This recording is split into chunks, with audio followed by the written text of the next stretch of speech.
Not, you want to come Monday night to join us for this program? David, I told David to buy you a ticket. Not joking. Yeah, you want to, You should come. Huh? I'm going to register you. I'm not sure about her. I'm going to put your name down. Thank you. yeah, just come and tell. No, I'm going to put his name down. I'm going to put his name. 7 o'clock.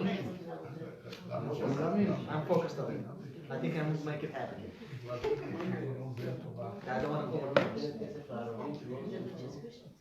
It'll be real good. You went Sorry. last year. Yeah, I went to the one over in. Welcome, everybody. Good evening. סליחה לדבר איתך אחרי כיתה טוב, 2 דקות. אני נתתי את הכסף כבר. So she's gonna come? Welcome, everybody. What? Oh, don't tell me. Parshas Behaalotecha. This week is Parshas Behaalotecha. Parshas Behaalotecha is in the book of Bamidbar, the book of Numbers, and you can find it on page 774. It's a very beautiful Parsha. Speaks about a number of things.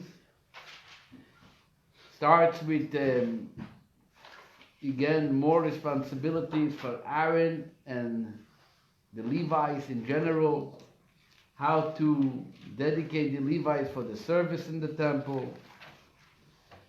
Then we have a story on chapter 9, the story of the second Passover, a famous story when they realized on the second Passover that there is not everyone is able to actually practice the Passover because some of them were ritually unclean,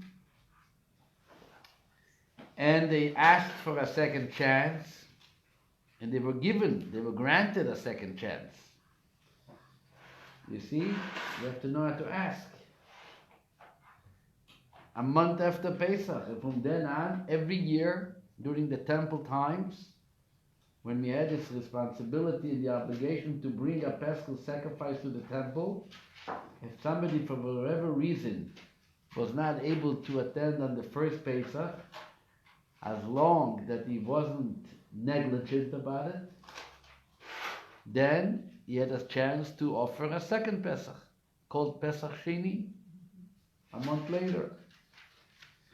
Then the Torah continues in describing what was the process in the travelings through the desert. There was a system, a siren system, by trumpets and shofars. And the Torah tells us how many sounds were made to travel and to sit and onward and onward. More things are happening in this Parsha. It's not a small Parsha, but I want to talk about one specific issue which relates in this Parsha, which in one end, it brings out also the greatness of our great teacher and leader, which is Moshe Rabbeinu.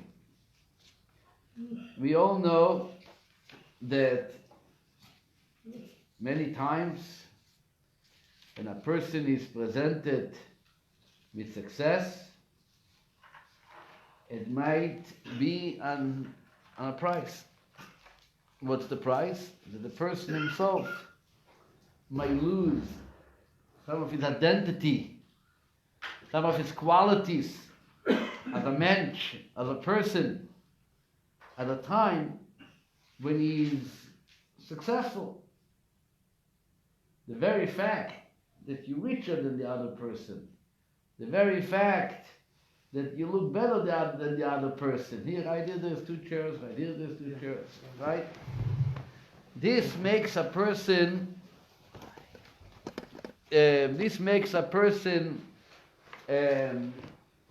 sometimes to consider himself a little different, superior than others.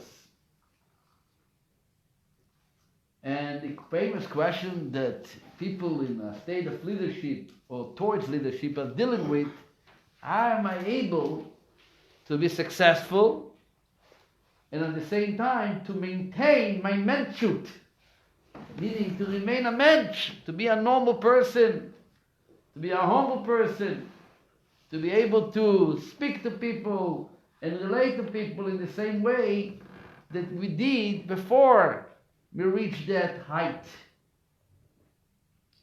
And this is going to be developed to one of the very, very famous verses that we have in this week's Parsha.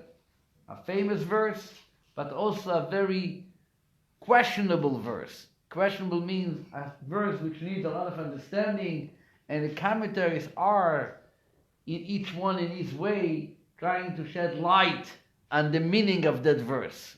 But that verse is actually one verse which tells us that there is actually a possibility to be a very, very successful person and at the same time to be a mensch. Who was the most successful person that we know existed for the Jewish people from day one? Moshe. There was no one like Moshe. Moses. Moses is the leader. Moses is the Rebbe. Moses is the one who delivered the Torah. Moses is, everything is about Moses. The Torah itself talks about the Torah as being Moshe's Torah, even though it's God's Torah. Torah, Tziva, Lanu, Moshe.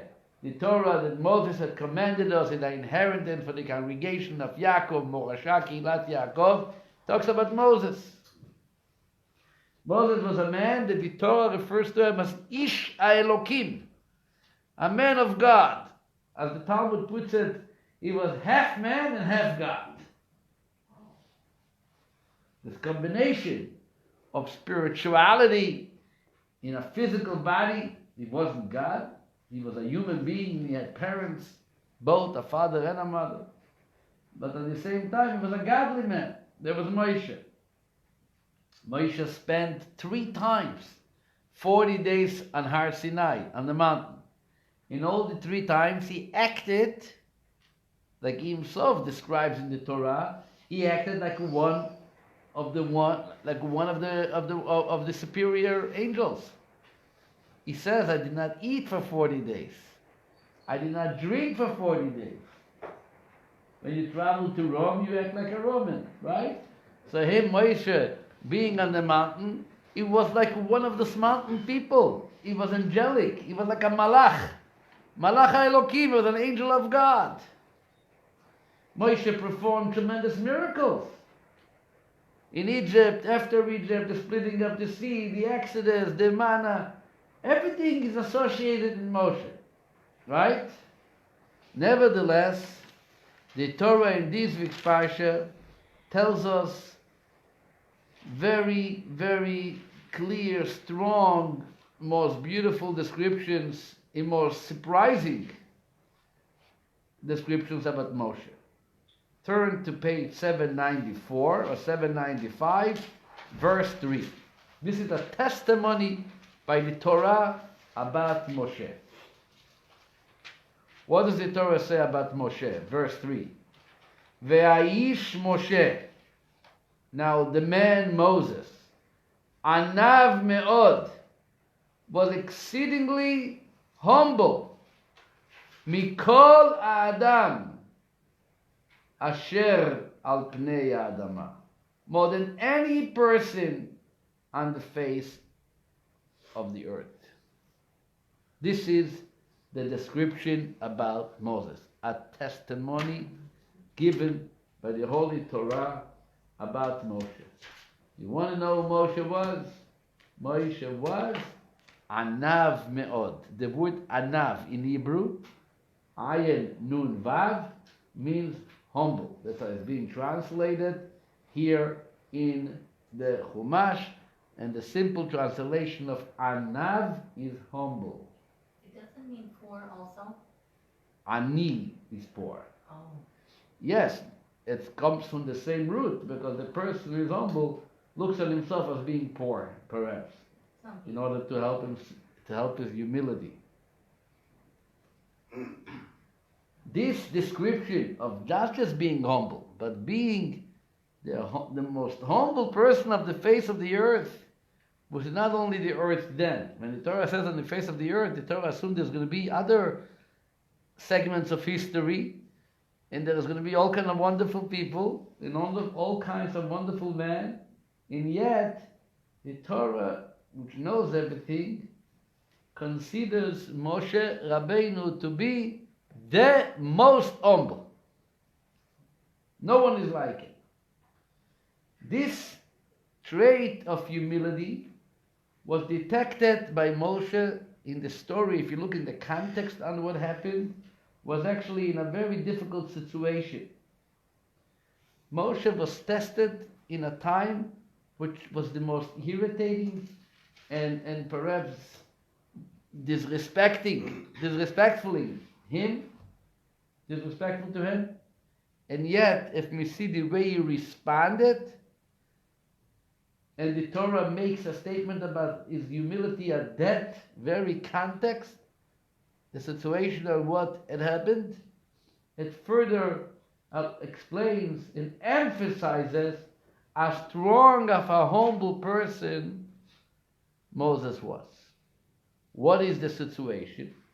The situation is that if you look a little bit before, starting on verse 23, one page earlier, basically Moshe is appointing 70 prophets to help him in leading the nation. This is what's described in verse 24, 27. And then 2 out of the 70, we have their names. One is Eldad and one is Medad. 2 out of them went and they couldn't control themselves, and they decided to express their prophecy in a very loud voice, and they basically made clear to everyone, based on their prophecy, that Moses is not staying with us forever. Not only is not staying with us forever, Moshe is not going to enter the land with us. He's going to lead us till the land, but once we have to enter Eretz Yisrael, it's going to be Yeshua, his successor, Yeshua bin Nun. Nope. At that time, that's what they're making. That's what they're making their statement.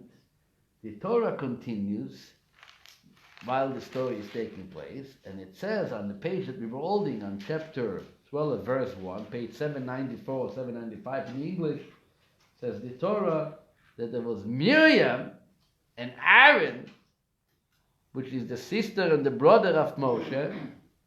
Says the Torah, Vatedaber Miriam ve'Aaron be-Moshe al oidos ohisha akushit asher lakach. Miriam and Aaron spoke against Moses regarding the Cushite woman that he had married. Ki isha Cushi lokach, for he had married a Cushian woman. Vayomru, and they both said, Arak ach b'Moshe diber Hashem. Was it only to Moses that Hashem spoke? Haloi gambonu diber. Did he not speak to us as well? He spoke to us too. Vayishma Hashem, and Hashem heard that conversation. In that story, in that context, is when the Torah makes first a statement before we see what is the response of God by overviewing the conversation of Moses and Aaron's siblings against Moshe and his wife. Says the Torah, Ve'aish Moshe anav me'od mikol ha'adam asher al pnei ha'adama. Moshe was exceedingly humble, more than any person on the face of the earth. What happened? What did he speak? What happened? Why does the Torah tell us that he was humble? What is the connection? So there is generally two approaches among the commentaries. One approach is some commentaries tell us that they spoke about the fact that Moshe married a Cushite woman. He took a woman from Midian, Tzipporah. She was dark, a Cushite. And what happened now that they heard from those two prophets, Eldad and Medad, that Moshe is not entering the land, but not only that, and his Yoshua bin Nun, and his Joshua is going to take the people into the land, they said to themselves, you understand? Look, Moshe has kids, but they are not going to be his successors. He has a son Gershom, he has a son Eliezer. No, and his Yoshua is taking over. You know why? His wife. He has a wife. His wife, the Cushite woman, a mother like that. How can you become the successor of Moshe? They didn't like the system. You didn't know that? First time you heard that somebody doesn't like a system? Or? In the Torah. The Torah. It's all steals from the Torah.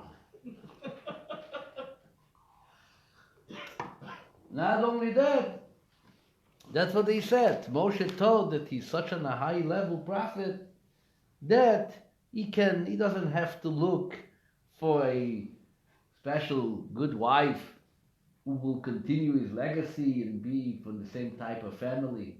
After all, who did they marry? They all married from their own tribal family. Aaron married Elisheva.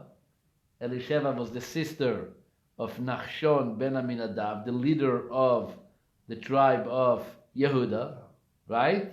That's what Aaron married. And Miriam married Kalev ben Yefunah, which was the leader of the tribe of Yehuda. So they really married what they call in good Jewish language, yichas. You know, yichas means good family. What? What? What did you say? Not just mishpucha. Yichas is more than mishpucha. Yichas is like an important family, like they married royal family. Yeah, royal. They looked for a Yehudite. Why? Because they knew that if you want somehow to have continue, and you have, if you're not such a big macher, maybe to the fact that you're going to marry some macher, so your kids are going to be machers. But in Moshe, they said, he felt like he doesn't need it.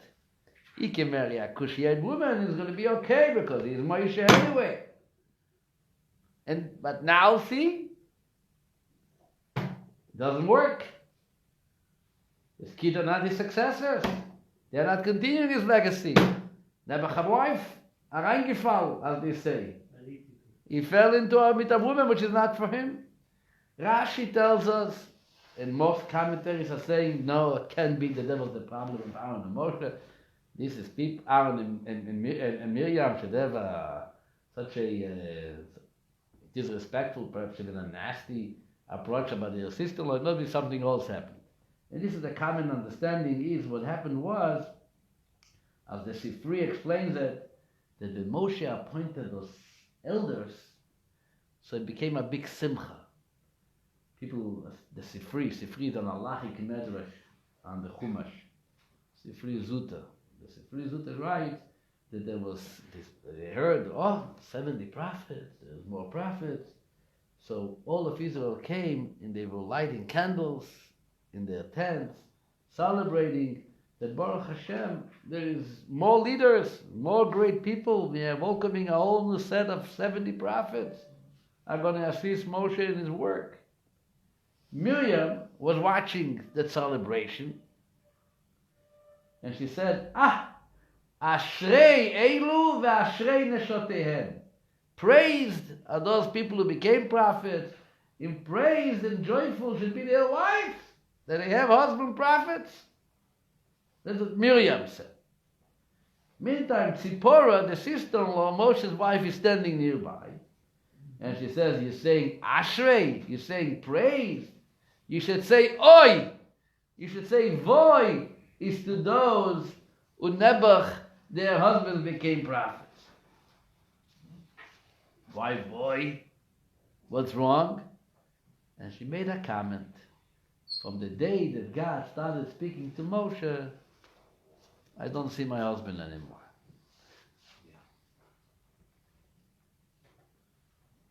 Aaron, Miriam went immediately to her brother Aaron, and they said, listen, I just overread a comment from our sister-in-law. The marriage is not too good here. I heard her making a comment. We were all talking and praising the prophets and their wives or wives of prophets, and she said, I feel very sorry for those wives. Once their husbands are going to become prophets, we're not going to see them so often. They're not going to see their husbands so fast. And they said, Aaron and Miriam, and this is actually what the verse continues on verse 2. Now we understand the content. Vayomru, and they say, Arak ach b'Moshe diber Hashem. Is it only to Moses that Hashem spoke? Alei gam banu diber. Hashem speaks to us too. Again, they were pointing out, perhaps Moshe being arrogant to a point that if God speaks to him, he has to constantly, he's becoming too holy to spend time with his wife at this point. So they said, is Moses the only one that God speaks to? Doesn't he speak to us too? God is listening. At that point is where verse 3 continues, making first a statement about how humble Moses is. And then verse 4 and 5 and 6 and 7 and 8 and 9 continues with this story that God came and then God opened his mouth and he gave them a mishaberach and he said, hello, I speak to you and I speak to Miriam, but you cannot compare the way I speak to you and the way I speak to Moshe. You only see my image. Moshe sees me face to face. I speak to him mouth to mouth. Pel per daber bo. How weren't you afraid to speak against my servant Moses? As you see on verse 8 and 9. Madua lo yereisem ledaber behavdi b'Moshe. Shame on you! You're comparing yourself to Moshe. You know who Moshe is. You're on a whole different level. Moshe has to be 24/7 in a state of purity because I am speaking to him openly, face to face. I cannot come to Moshe and find him being busy at home with a closed bedroom. He has to be ready. That's why he's what he is. And you is who you are.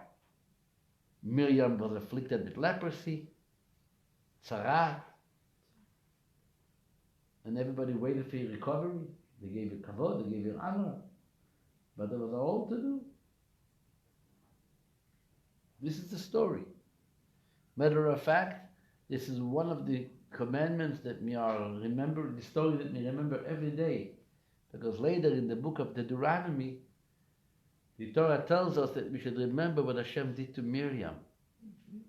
Every day we have to remember this story. But we're also going to discuss why it's so important to remember. But I see that Shmuel is very eager to say something. I wanted to ask a question on the Pasuk Yud Gimel, Yud Aleph. ויאמר אדוני אל משה ואביה, ירוק תבוך בפניה. Avia, her father is Moshe's father also. So right. Hashem is using the logic of, it's called in Hebrew, kal vachomer. He says, God says, look, imagine if the father would have been upset. If the father would have been upset about it, your own father would have been upset. Wouldn't it take at least 7 days to for here to be isolated in order to overcome that anger that your father has against her? If she would have just embarrassed her father, wouldn't that be the case? How much more so that I am upset? We should actually keep it isolated for 7 days. This is the first time that I see a mention of Moshe's father in the Bible. No. Uh, It's Parsha Shmot. It says a man from the house of Levi went to marry the daughter of Levi, and they gave birth to Miriam, and he mentioned his name was Amram, Amar, I know. and his wife's name was Yocheved, and he was a son of Keros, the house of Levi. Yeah. Anyway, Moshe hears that, and Moshe doesn't say a word. Doesn't respond. Shh. Check it. Ticha, no? How do they say? Ticha. It remains ticha. No, that's not the right word. If God chose Moshe to lead the whole thing, why didn't he pick the successor also? Why what? Why not pick the successor? He did pick. He picked the successor to be Moses, to be Yeshua. Okay, so that was God's. Sometimes a student is better than a son. Moshe was humble. Moshe was humble. The Torah says, how did he achieve such humility? That's what you want to understand. What was behind the nivut? You know, they say about the Alter Rebbe a story. The Alter Rebbe came somewhere, and it was on the floor a book which was written by Rabbi Elimelech of Lizhensk. It was a student of the Maggid. The name of the book is Noam Elimelech. I actually have it here. And the Alter Rebbe went to pick up the book. Somebody says, who was this? Who was this Noam Elimelech guy that you are rushing to pick up his book?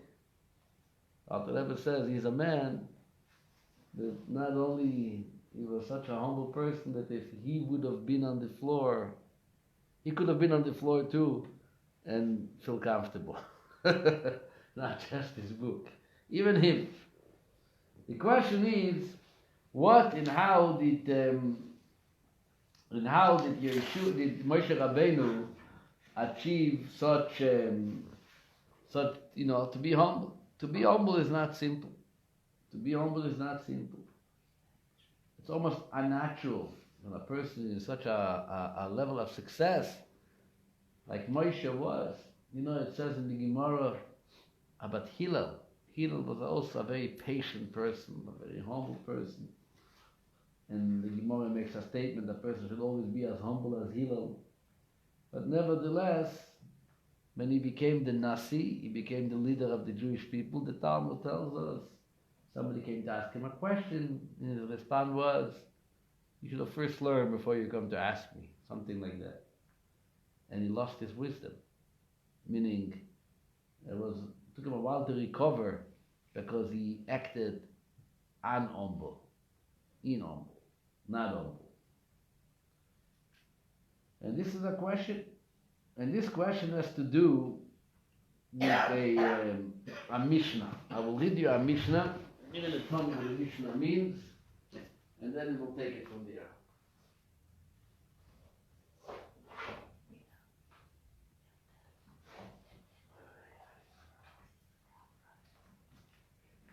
This is our Mishnah. The Mishnah in Talmud Sota discusses all kinds of different losses due to the passing of different sages. Meaning there were different sages who possessed each one different qualities, and when they died, it's as if to say those qualities disappeared together with them. You know, they were the ones who personified those qualities, and now that they are not here, it looks like that those qualities are gone. So the Gemara says this was lost and this was lost. Just a second. Mishamei is this. 1 second.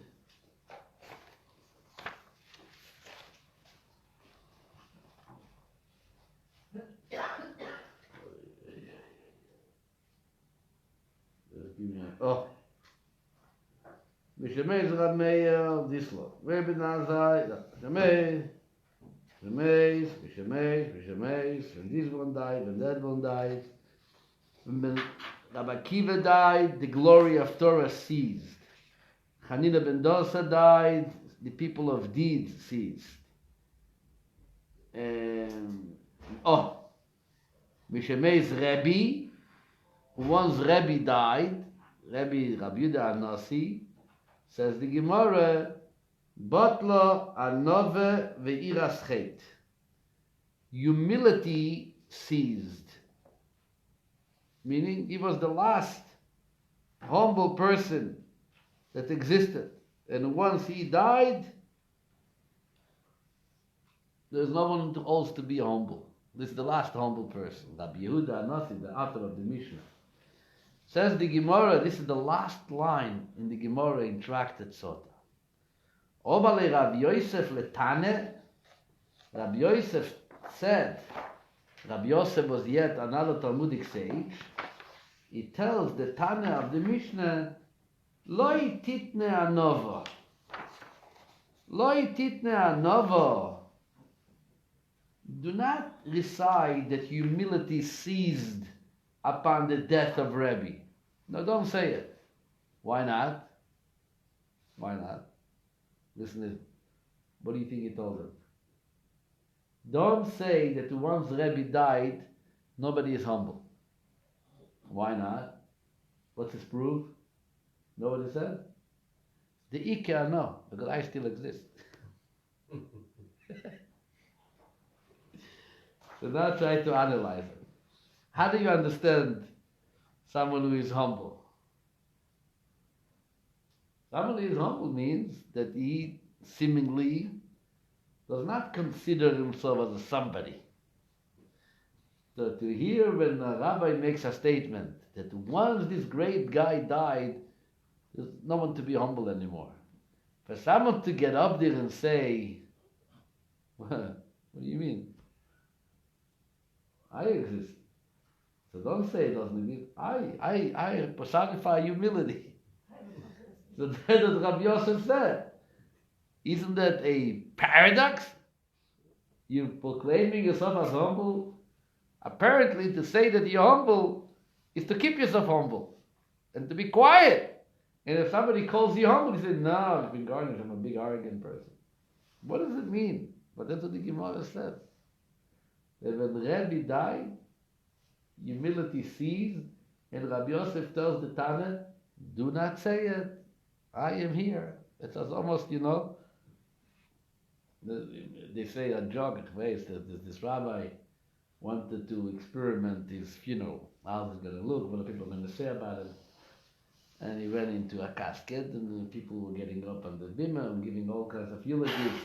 And the rabbi was so nice, and he was so devoted, and he was so caring, and he was always so special, and he took care of us, and so on and on and on and on. And okay, and 5 speeches, 6 speeches, and eventually they finished the speeches. The rabbi comes out of his casket and says, I heard all, but you did not mention how humble I was. You didn't mention that? They say a person is arrogant, he goes to school to learn humility. He comes back from school, what did you learn? He says, oh, I was missing something, now I'm perfect. Now I'm humble too, now I'm perfect. You want to say something? No, I'm curious, what happens what if they consider themselves honest? Like what if they just say something about themselves honestly, they don't make anything more or less out of it? So the question is, very good point. The question is, what is humility? What is humility? How does it work? So first of all, we have to understand what is humility. Humility, because we're speaking about Moshe, being humble. First of all, the first thing that we have to know about humility, false lowliness or self-humility is wrong. That's not humility. To deny my advantages, to deny that I can achieve, to deny that I can learn, that I can daven, I can be a good person. You're not going to be a good person if you're going to keep on denying yourself that it's not me. I don't think I can do it. I think I own it. I don't think I have it. Like the famous saying, a person has to know his deficiencies in order to correct them, and he has to know his advantages in order to utilize them. Right? You want to know who you are in order to know how to grow. How to grow. What about self-nullification? What? So this has to be working also with some type of context. The Baal Shem Tov used to say, the worst thing for a person is to feel that, that I am worthless. In today's generation, if it was bad in the Baal Shem Tov's time, I can tell you that in today's generation, this is probably one of the most dangerous things that can happen to our people, to our youth, to our adults. When you walk around and you say, "Ich bin garnished." The Baal Shem Tov writes it. I have the quote in Keter Shem Tov. This is a book of the Baal Shem Tov's teachings. And the Baal Shem Tov says that a person's humility keeps him distance from serving God. He says, am I going to accomplish with my prayer or something? Am I going to affect anything with my Torah study? No. Baal Shem Tov said that you have to believe that everyone, even God, sustains himself from your Torah. And that's why you're going to have the proper simcha and joy when you're going to approach learning, when you're going to approach doing a mitzvah, when you're going to approach doing something positive. You're going to say, God wants me. God wants me. Walk around and say, I'm garnished. I'm nothing. Doesn't make a difference. Who am I to have any impact on the world and society? It's false. That's false humility. That's a humility which lowers us into very, very dangerous areas and places which is very difficult to come back from it. For that, arrogant is not the right word. Arrogant is treif, but as we call it in English, to be proud. Proud yourself on the fact that I am a yid and I can learn and I can daven and I gave tzedakah. It's 100% kosher. You all have to do it. Sometimes it's the only way you chase away your Yetzer Hara. The Rebbe used to say a story that the Alter Rebbe had a chassid that he used to always serve God with arrogance. How? When the evil inclination was about to attack him, he used to turn to the evil inclination, so to speak, and say, hello, you know who you're talking to? You know who my rabbi is? Shner Zalman. I'm a student of the Alter Rebbe. I'm learning Torah. Get away from me. Go find your other groupies. I'm not you. I'm not joining you. I'm not one of yours that you should make yourself comfortable that you're going to tell me how to behave and what to do, what not to do. Was he arrogant? No.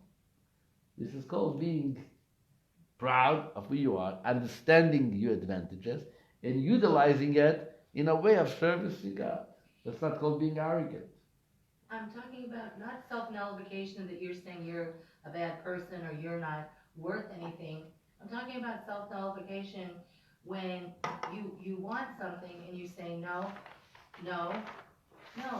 someone else could use it. This is something else. I'm not talking about that. I'm talking about in an ethical characteristic trait. What do you feel about yourself? So the Torah said that Moshe was humble. So I'm trying to understand, how was he humble? So the first thing is, we have to identify what does it mean, humbleness. And then we can see how he was humble. Yeah. Sorry, just going back to the earlier point about, like, let's say you're supposed to be honest about yourself. You're supposed to have pride about yourself. But what happens, what happens if you're actually, I'm not talking about myself, but I mean, like, what happens if you're actually super smart, like super capable in a certain case? Are you still supposed So to that's be the honest about question. yourself? That's the question that we are tackling now. Moses obviously was humble. And the way we understand humbleness means that he felt that he deserved, and he knew he was, and yet he was humble. So that's what we have to understand. How can you be humble at the same time? After all, Moses was smarter than everybody. He was the best boy in class, right? Better than the best boy in class. So there's a few ways to look at it. I'm going to share 3 points, which is being discussed in usually in Hasidus. The Rebbe speaks about it. I'm going to make it short, to the point. What are we trying to understand, first of all, before we're moving on? We're trying to understand how is it possible to be humble. We define humility does not mean I'm garnished, for sure not. You know who you are, and you still anav me'od mikol adam. How is it possible? Rabbi, I had a question on that same thing, and Okay. the 2 other people who are mentioned as considering themselves, like Abraham said, I am dust and ash, ani afar ba'efer, and King David said, ani ketolat. So they also consider this one humble, but how do you compare it to Moses? You're not. Moses was even more than that. But they were the wheels of the chariot, And Moses, says the Torah, was even more humble than them. more humble than them. More than anyone. So maybe they expressed it in more words, but still the Torah says he was the most humble person on the face of the earth. Right. So there's one way to understand what does it mean to be humble. We talk about Moses, but obviously it applies to all of us. Is first of all that we don't know. We don't know. We don't know what is considered an accomplishment. There's a famous Gemara. The Gemara says about, we mentioned it last Shabbat in our class also, in the morning Parsha class. The Gemara says that Rabbi Yeshua ben Levi, great Talmudic sage, he had a son, Rabbi Yosef. And Rabbi Yosef was what we call today a clinical death. You know? And he learned the Shabbos, right? Yes. He was in a clinical death. And when his father asked him, and he came back to himself, no, you were up there. What did you saw? Maraita. So he says, Olam Afuch, I saw a turned over world. I saw an opposite world. That what is done in this world is considered superior, is up there considered very small. That which is done in this world considered very small, up there, he's sitting in Mizrach, he's like running the show. So his father told him, Lo olam afuch raita, olam barur raita. You didn't see a turned over world, you saw a very clear world. What does it mean you saw a clear world? Like I said before, we don't know.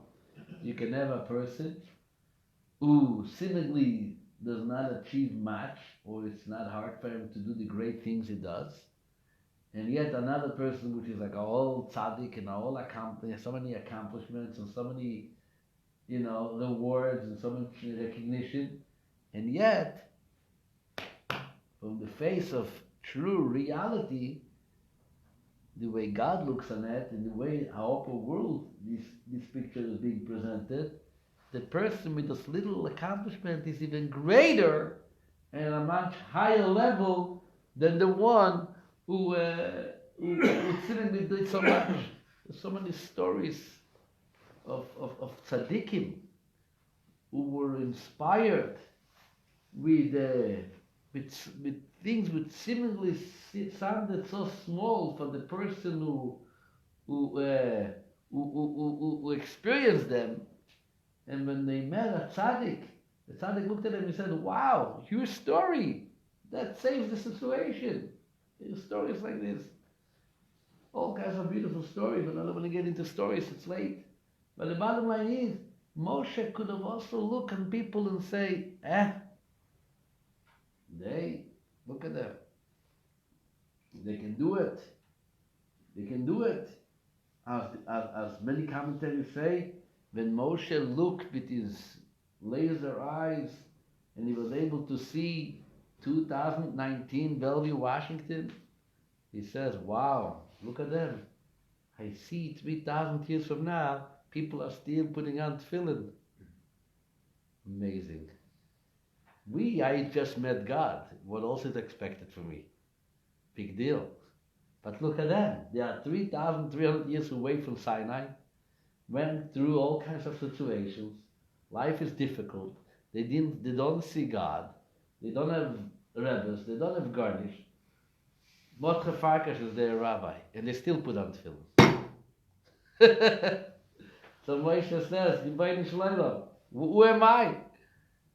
That gave Moshe and inspired them with a sense of humility, of being humble, looking on themselves in comparison to where they are in their commitment, despite their challenges and difficult times. One way to look at it.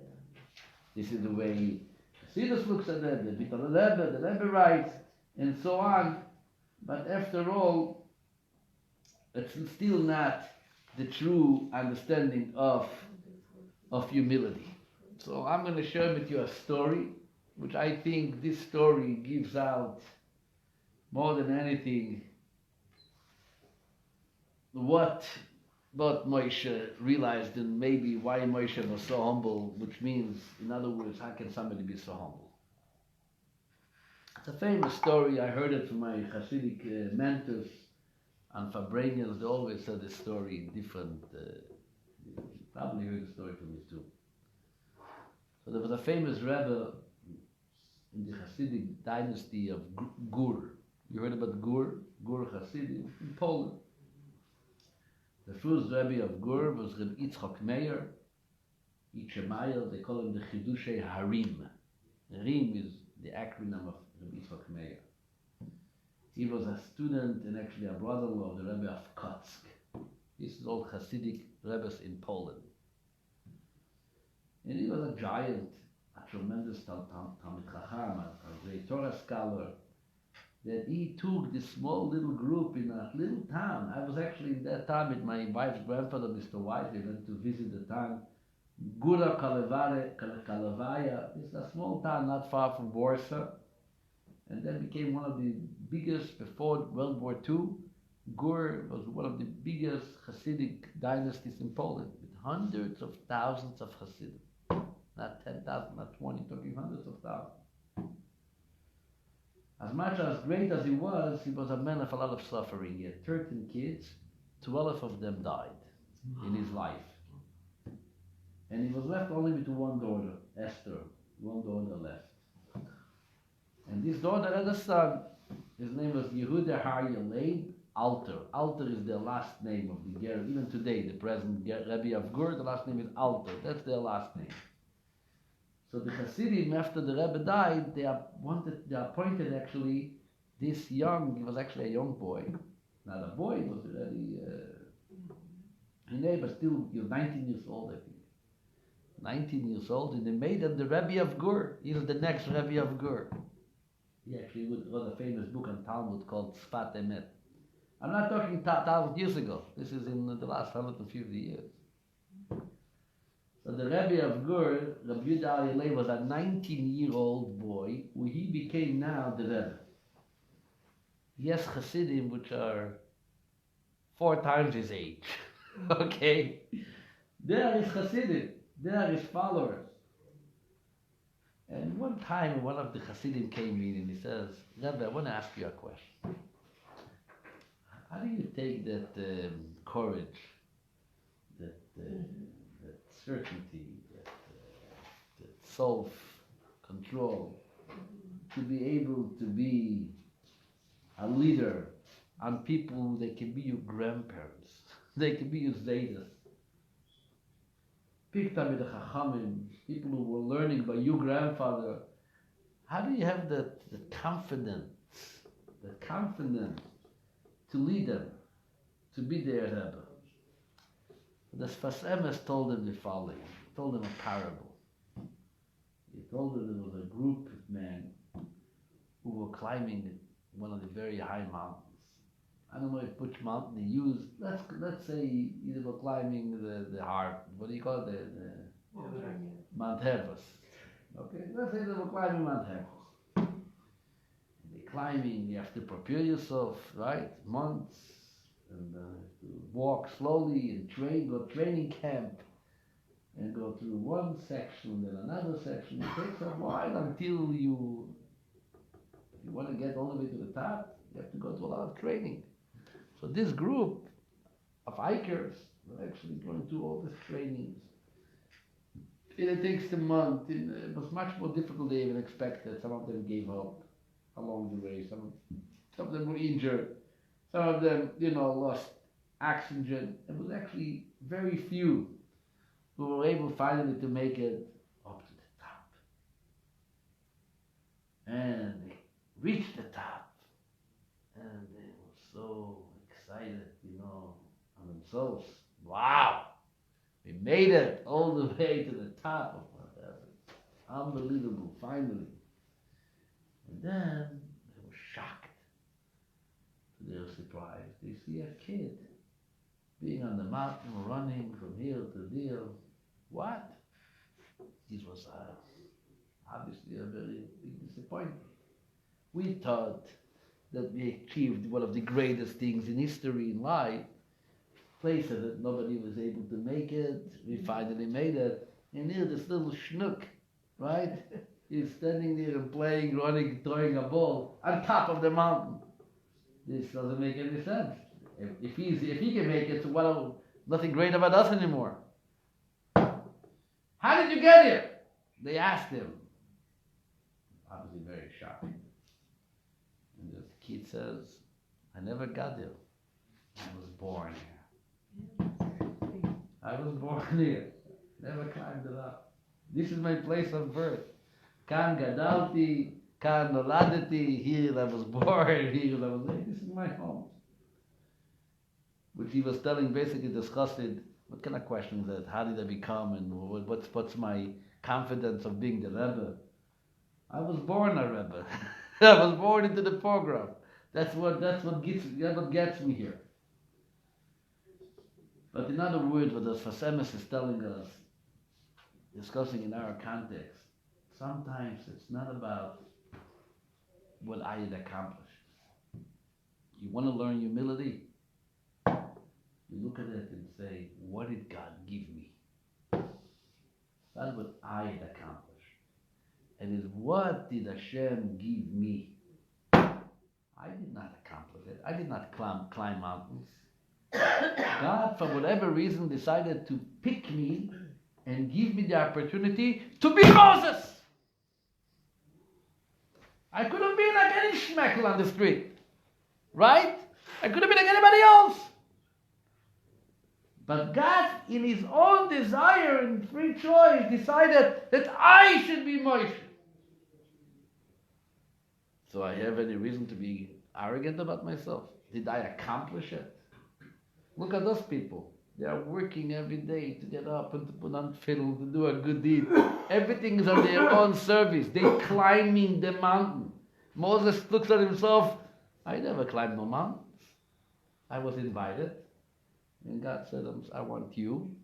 And that's it. And I became Moshe. Imagine somebody is being given a job to deliver a bag of diamonds to the next person, to another country. And you walk around with a bag of diamonds. How rich do you feel? Garnish. If you feel rich, something is wrong with you. What do you reach? You garnish. You're just holding a peckle that somebody gave you to deliver to somebody else. That doesn't make you no rich. That doesn't make you nothing to be arrogant about. Oh, look what I have. You have nothing. You really have nothing. Moshe Rabbeinu is being told by Hashem, I give you, and I pick you, and I make you, and whatever you are is what I make you. Moshe responds to Hashem and he says, yes, this is who I am. But at the same time, the next question, why does he have to feel more humble than anybody? Okay, let's say you're not arrogant. It's a gift by God. Whatever you got is a gift. So be equal to everybody. Why do you have to be smaller than anyone? Here comes a twist that the Rebbe adds to this whole discussion. You know what the Rebbe says? Because God chose Moses, because he's the one Moses felt that everything which is given to him and granted to him is a gift from God. Moses said, Imagine somebody else would have been chosen. Can you imagine how strong he would utilize that gift and that potential? Maybe I'm not developing it as much somebody else would have developed it. I am a big Moses. I'm sure somebody else with the same gift would have become a much bigger Moses than me. And that's what kept him humble throughout his life. Hashem gives us, provides us. You have no reason to be arrogant about it. That's a gift. That's how you view on life. You are the smartest child in school. True. Not you. Whatever he is. I will tell you a story. You're not going to believe that it happened, but it happened to me today. And this is a little freaky, as they say in English, but it's a true story. I gave a class in March or February for rabbis online, and I was recorded. Fine. And in that recording class, I shared a story about a rabbi. I did not say no name. I did not say which city. Basically gave a story. A rabbi did not do his diligent research, and he ended up with a bad result. Okay, let's put it this way, without getting into the details. And I said the story, how careful you have to be in what you do. I spoke about marrying people. How careful you have to be in your examinations, in your research, because somebody made a very bad mistake. And the way I said it was, there's no way anybody can know who the rabbi you needed. There's so many rabbis in America. But in my story I said, a well-known rabbi, a learned one, and I used that expression, it's from the choicest Hasidic rabbis in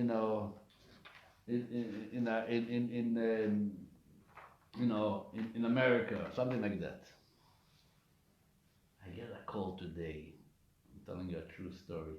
11 o'clock in the morning, I get a call. A rabbi calls me. I know it. He's from the elderly rabbis, and he's a learned person. And he says, I just want to tell you, I heard or overheard the story you said about me. I want to give you some details. You should know that it's not exactly as you said it. I said, did I say a story about you? How do you know I said it about you? He said, I know, you said the choicest, the great rabbi with all the books. So I said, oh, you just killed yourself. I told him, you see what happens? You see what arrogance gets to you? Right. Can I speak to you often? I said, he said, yes. I said, look, I promise you, I heard the story from the person that happened to him, and he did not want to tell me the name of which rabbi it happened.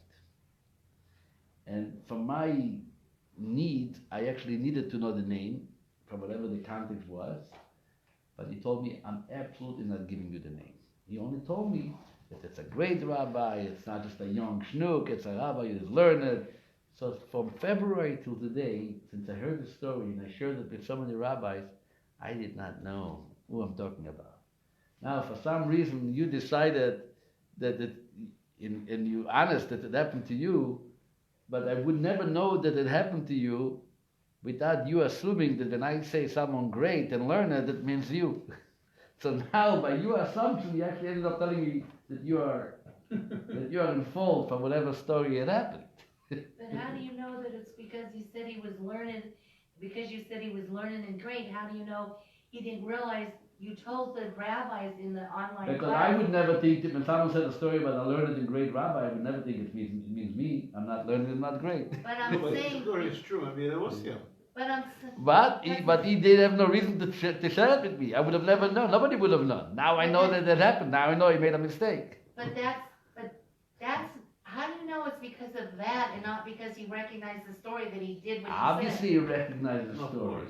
said? But he had no reason to let me know that he's the guy behind the story, because he did make a stupid mistake. He didn't know the name. He I didn't know the name. never knew his name. Now I know. I only know it because he felt that when I say great, it must, I know him. I must, like, So what was the point of his phone call? The point of the phone call? Yeah, point out what's important, Dad. That's a question for itself.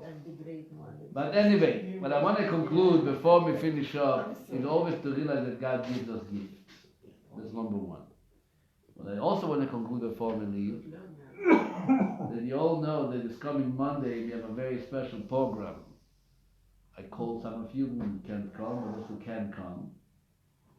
25 years since the passing of the Rebbe, there's going to be a big Yortzeit anniversary celebration in the Sheraton in downtown Seattle at 7 p.m. Monday. A very special guest. Monday or Sunday? Monday. Monday the 24th, 7 o'clock. I'll show up Sunday. So we have Chief Rabbi of Israel, former Chief Rabbi of Israel, Chairman of Yad Vashem, Rabbi Lau is coming to the presentation. Everybody has to come, unless you can't. There is actually a few tickets available even for free. If anybody needs somebody sponsor a few tickets, and if you want, I can help you to get a ticket and to get it. On Monday, you're going to come join us. Okay? So who is not coming? You're not coming. I'm going to be out of town. Okay, you're excused. Aren't you gonna be, isn't there gonna be music playing and stuff like last year? There will be videos of the level. And music and stuff? Like it was last year. I don't remember music. I remember there was nice videos of the level. I'm not So, going either. so how many of these are there across the country? Yeah. That's the second. Are you coming? No, Why? I don't like to drive downtown Seattle. Once in 25 years, you can drive to downtown Seattle. What's gonna happen to you? You think you're gonna melt? No, I just don't like driving